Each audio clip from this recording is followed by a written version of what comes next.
Let's explain this movie.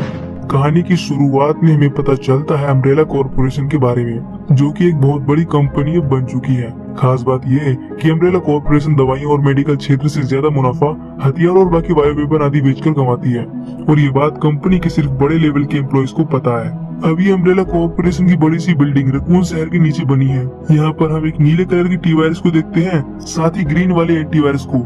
तभी कोई नीले कलर वाली फ्लास्क जिसमें टी वायरस था उसे फेंक देता है, जिससे फ्लास्क टूट जाता है और वायरस हवा के सहारे सभी जगह फैल जाता है। यहाँ पर एक एम्प्लॉय को कोई धक्का देता है, जिससे उसकी कॉफी गिर जाती है, और गिराने वाला माफी भी नहीं मांगता। तभी कई एम्प्लॉय एलिवेटर में चढ़ जाते हैं, और कुछ देर बाद लिफ्ट अपने आप बंद भी हो जाती है। बाहर कुछ लैब में यूज किए जाने वाले कुत्ते जब टी वायरस को सूंघते हैं तो वो भौंकने लगते हैं, और साथ ही पूरे अपार्टमेंट में फायर अलार्म बजने के साथ पानी बरसने लगता है। यहाँ की एक एम्प्लॉय कैमरा के थ्रू किसी को बताने की कोशिश करती है कि यहाँ पर कोई आग वाग नहीं लगी है, तो प्लीज ये पानी बंद कर दो। इसके कहने पर भी पानी बंद नहीं होता।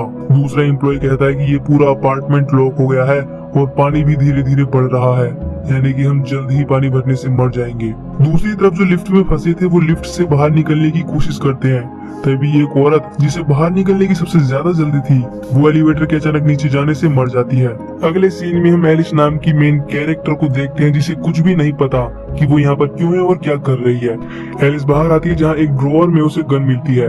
एलिस कमरे से बाहर निकलती है और एक फोटो देखती है, जिसमें उसके और उसके पति की तस्वीर थी। लेकिन एलिस को ये भी नहीं पता कि उसकी शादी कब हो गई। यहाँ पर एलिस को कुछ अनकंफर्टेबल फील होता है कि तभी एक आदमी एलिस के पास आता है और कहता है कि मैं तुम्हारी हेल्प करूंगा। तभी कुछ ब्लैक सूट वाले सोल्जर यहाँ घुस जाते हैं, जो इन दोनों को पकड़ लेते हैं। इनके नाम वन, कैप्लिन, रेन और जेडी होते हैं। याद रखना, मैं सिर्फ मेन कैरेक्टर के नाम बता रहा हूँ जो कहानी में ज्यादा मैटर करते हैं। तो पूरी ब्लैक सूट टीम यहाँ पर एक अम्ब्रेला कॉर्पोरेशन ट्रेन में बैठती है, जहाँ पर इन्हें ट्रेन में एक और आदमी मिलता है। इसका नाम स्पेंस था और इसे भी कुछ याद नहीं था, बिल्कुल एलिस की तरह। स्पेंस वो बंदा है जो वेडिंग फोटो में एलिस के साथ था, यानी कि ये एलिस का हस्बैंड था। और एलिस को स्पेंस की शक्ल देखकर कुछ विजन्स आते हैं, जिसमें इनकी शादी की यादें थी। खैर ये सभी काफी आगे आ जाते हैं, जहाँ एलिस अपनी उसी गन की नोक पर वन से पूछते हैं कि हम यहाँ क्या कर रहे हैं। इस पर वन कैप्लिन को इशारा करता है और एलिस को ये बताते हैं कि तुम्हारी शादी वो सिर्फ एक नाटक है। जिस घर में तुम थी उसी के रास्ते हम रकून सिटी के नीचे बनी बहुत बड़ी अम्ब्रेला कॉर्पोरेशन की लैब में आए हैं, क्योंकि अम्ब्रेला कॉर्पोरेशन को चलाने वाली कंप्यूटर एआई जिसका नाम रेड क्वीन है, उसने सभी एम्प्लॉयज को मार दिया। दोस्तों, शुरुआत में जो लोग अपार्टमेंट में कैद हो गए थे वो इसी लैब में थे, और इन सभी को कैद करके कंप्यूटर एआई रेड क्वीन ने ही मारा था। क्यों, इसकी वजह हमें आगे पता चलेगी। खैर ये सभी अब डाइनिंग हॉल सेक्शन में आ जाते हैं, जहाँ वन अपनी टीम से कहता है कि इस जगह को छान मारो। अम्ब्रेला कॉर्प की कंप्यूटर एआई रेड क्वीन की नजर इन सब पर होती है। वो जानती थी कि ये क्या कर रहे हैं। खैर कैप्लिन अपनी हैकिंग का इस्तेमाल करके आगे जाने का रास्ता खोलता है, जिसके अंदर वन और कुछ टीममेट जाते हैं, पर तभी दरवाजा अपने आप बंद हो जाता है। कैप्लिन कहता है कि दरवाजा रेड क्वीन ने बंद कर दिया है। तभी दरवाजे के अंदर एक लेजर वेपर अपने आप ऑन हो जाता है, जिससे वन की टीममेट मेडिक का सर कट जाता है और वो मर जाती है। ये देखते ही एलिस कैप्लिन से लेजर वेपन को ऑफ करने के लिए कहती है, पर तभी एक और टीममेट भी मर जाता है, लेकिन वन बच जाता है। एलिस कैप्लिन से जल्दी करने के लिए कहती है, तभी एक बार फिर लेजर वेपन वन की तरफ आता है, पर लेजर वेपन वन की स्ट्रेटेजी को देखते हुए अपना पैटर्न बदलता है और उसके कई टुकड़े कर देता है। इसके बाद कैप्लिन लेजर वेपन को ऑफ कर पाता है, पर क्या फायदा जब इसके कई टीममेट्स मर गए थे। कैप्लिन कहता है कि अब हमें रेड क्वीन को बंद करना होगा। इसके बाद ये दोनों रेड क्वीन की चैम्बर में आते हैं और उसे बंद करने का प्रोसेस स्टार्ट कर देते हैं। पर तभी रेड क्वीन अपने इंसानी फॉर्म के 3D होलोग्राम में इनके सामने आती है और कहती है कि मुझे बंद मत करो, अगर तुमने ऐसा किया तो यहाँ की बिजली चली जाएगी और तुम सभी यहाँ मारे जाओगे। अब यहाँ पर एलिस रेड क्वीन से पूछती है कि तुमने कंपनी के एम्प्लॉयज को क्यों मारा था। इस पर रेड क्वीन बताती है कि किसी ने कंपनी में टी वायरस को फैला दिया था, और वो वायरस इतना खतरनाक है कि पूरी दुनिया की आबादी को तबाह कर सकता है। इसीलिए ही मैंने सभी एम्प्लॉयज को कंपनी में कैद करके मार दिया, ताकि टी वायरस बाहर ना फैले। तो दोस्तों ये थी वो वजह जिसके कारण रेड क्वीन ने कंपनी के सभी एम्प्लॉयज को कैद करके मार दिया था। खैर ये रेड क्वीन को बंद कर देते हैं, जिससे कंपनी की लैब के सभी पिंजरे और दरवाजे खुल जाते हैं। दूसरी तरफ रेन, जेडी और मैट नाम का वो बंदा जो शुरू में एलिस की हेल्प करने को कह रहा था, ये तीनों यहाँ पर उनका इंतजार कर रहे थे। तभी इन्हें आवाजें आती हैं, जिसे देखने के लिए रेन जाती है, तो उसे कंपनी की एक एम्प्लॉय मिलती है जो दरवाजे खुलने से बाहर आ गई थी। पर उस वायरस की वजह से ये अब एक ज़ॉम्बी बन गई थी। पर रेन को क्या पता था कि ये उसके हाथ को काट लेगी। रेन मदद के लिए जेडी को बुलाती है। इसके बाद जेडी एम्प्लॉय को धमकी देता है रुकने की, पर वो नहीं रुकती और उनकी तरफ बढ़ती है। इसीलिए रेन इसे गोलियों से भूनकर मार डालती है। तभी कैप्लिन और एलिस भी यहाँ आ जाते हैं। रेन इनसे पूछती है कि हमारे बाकी टीममेट्स कहाँ हैं। इस पर कैप्लिन रेन को बताता है कि हमारे साथी लेजर वेपन से मारे गए हैं। अब ये सभी सब कुछ भूलकर आगे बढ़ते हैं तो बहुत सारे ज़ॉम्बीज एम्प्लॉयज इन्हें घेर लेते हैं। ये अपने आप को बचाते हुए इन सभी ज़ॉम्बीज को मारने लगते हैं, पर ये मर ही नहीं रहे थे। इन्हें कुछ भी समझ नहीं आ रहा था कि ये क्यों नहीं मर रहे। खैर ये एक छोटा सा ब्लास्ट यहाँ कर देते हैं जिससे ये ज़ॉम्बीज का ध्यान भटका देते हैं और जाने लगते हैं। पर जेडी को ज़ॉम्बीज पकड़ लेते हैं और बाइट कर लेते हैं। बाकी लोग किसी तरह अपने आप को बचाकर यहाँ से निकलते हैं।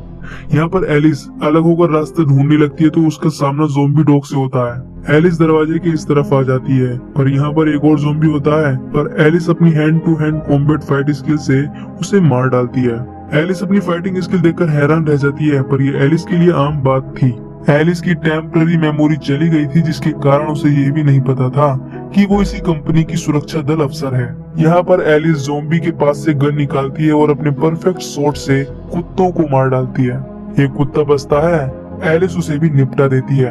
दूसरी तरफ मैट यहाँ पर कुछ ढूंढ रहा था कि तभी एक ज़ॉम्बी यहाँ पर आ जाती है। ये ज़ॉम्बी मैट की बहन थी जो मैट पर हमला कर देती है। तभी एलिस आकर मैट को बचा लेती है। यहाँ पर मैट एलिस को बताता है कि ये मेरी बहन थी। मैं और मेरी बहन मिलकर अम्ब्रेला कॉर्पोरेशन के गैर कानूनी बायो वेपन के बारे में सबूत इकट्ठा कर रहे थे ताकि अम्ब्रेला कॉर्प की मनमानी को रोक सकें। इस काम में मेरी बहन का साथ यहाँ की एक सुरक्षा दल अफसर दे रही थी, पर पता नहीं क्या हुआ कि अचानक पूरी कंपनी में वो टी वायरस किसी ने फैला दिया, जिससे मेरी बहन के साथ साथ सभी एम्प्लॉयज ज़ॉम्बी बन गए। मैट को नहीं पता था कि वो सुरक्षा दल अफसर एलिस ही है जो मैट की बहन की मदद करने वाली थी, और एलिस भी मैट को नहीं बताती कि वो उसकी बहन को जानती थी। खैर ये सभी चारों तरफ से ज़ॉम्बीज से घिर जाते हैं। इसके बाद एलिस रेड क्वीन को ऑन करने का फैसला करती है क्योंकि वो ही बता सकती थी यहाँ से निकलने का सेफ रास्ता। अब एलिस रेड क्वीन को वापस चालू कर देती है तो रेन उससे पूछती है कि ज़ॉम्बीज मरते क्यों नहीं। इस पर रेड क्वीन इन्हें बताती है कि सर पर गोली मारने से ही वो मर सकते हैं, क्योंकि उनकी बॉडी को टी वायरस हाई लेवल पर एनर्जी प्रोवाइड करता है जिससे वो मरते नहीं। एलिस रेड क्वीन से बाहर निकलने का रास्ता पूछती है तो रेड क्वीन इनसे कहती है ठीक है, पर मैं तुम्हारे उन साथियों को यहाँ से नहीं जाने दे सकती जो इन्फेक्टेड है। अब ये सब जानने के बाद रेड क्वीन इन्हें रास्ता बताती है, जिसके बाद ये अंडरग्राउंड टनल से जाने लगते हैं। पर यहाँ भी कुछ ज़ॉम्बीज आ जाते हैं जो इन पर अटैक कर देते हैं, जिसमें कैप्लिन इन्फेक्टेड हो जाता है। ये सभी सेफली टनल को पार कर लेते हैं, पर कैप्लिन फंस जाता है। एलिस रेन से कहती है कि कैप्लिन को बचाओ। इस पर रेन ठीक से निशाना नहीं लगा पाती। इसके बाद एलिस एक बार में ही परफेक्ट शॉट से कैप्लिन को ज़ॉम्बी के हाथों से बचा लेती है। कैप्लिन दूसरी ओर ही फंस जाता है और वो वाकियों को आगे बढ़ने के लिए कहता है। अब ये सभी कैप्लिन को छोड़कर आगे बढ़ते हैं। अब यहाँ पर एलिस को याद आता है कि इस टी वायरस का एंटीडोट है, यानी कि रेन को वो ग्रीन कलर वाला एंटीवायरस देकर बचाया जा सकता है। एलिस उस एंटीवायरस को ढूंढने लगती है पर उसे नहीं मिलता। एलिस को कुछ समझ नहीं आता क्योंकि उसके हिसाब से एंटीडोट को यही होना चाहिए था। मैट वो कहता है कि तुम्हें वायरस और एंटीवायरस के बारे में कैसे पता। इस पर एलिस मैट को बताती है कि मैं ही वो इंसान हूँ जो तुम्हारी बहन को वो वायरस का सैंपल चुरा कर देने वाली थी, ताकि तुम और तुम्हारी बहन अम्ब्रेला कॉर्पोरेशन का सच सबके सामने ला सको।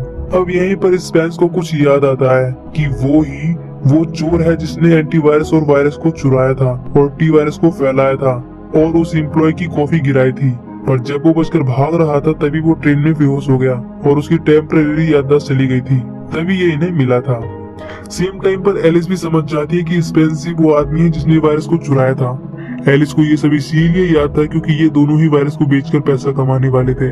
पर अब जब सिचुएशन ऐसी है तो एलिस एक अच्छी इंसान बन चुकी है, इसीलिए वो स्पेंस को रोकने का फैसला करती है। पर स्पेंस एकदम से गन उठाकर इन तीनों को पॉइंट करता है। स्पेंस एलिस से कहता है कि मेरे साथ चलो। एलिस इनकार कर देती है। तभी एक ज़ॉम्बी स्पेंस को काट लेता है और इन्फेक्टेड कर देता है। स्पेंस यहाँ इन्हें लॉक करके ट्रेन की ओर चला जाता है जहाँ एंटीवायरस था।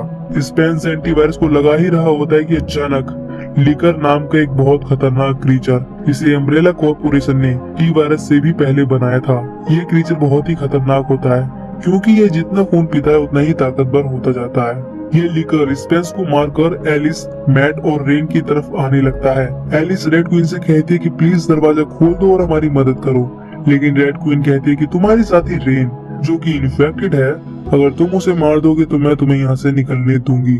एलिस रेड क्वीन की बात नहीं मानती। तभी एक बार फिर रेड क्वीन ऑफ हो जाती है और ऑफ कैप्लिन ने किया होता है जो अभी भी जिंदा था, वो इन्हें यहाँ से निकालता है। जिसके बाद पर तभी रेन जो अब जोम्बी बन गई थी, क्योंकि एंटीवायरस का असर होने से पहले ही वो पूरी तरह जोम्बी बन गई थी, रेन मैट पर हमला कर देती है, पर मैट उसके सर में गोली मार देता है और खत्म करता है। साथ ही वो लेकर भी ट्रेन के नीचे जलकर मारा जाता है। ये दोनों सेफली टाइम पर बाहर आ जाते हैं तो कुछ लोग एलिस को पकड़ लेते हैं और मैट को अपने नए एक्सपेरिमेंट के लिए पकड़कर ले जाते हैं। अगले सीन में जब एलिस की आंख खुलती है तो वो खुद को बंधा हुआ पाती है।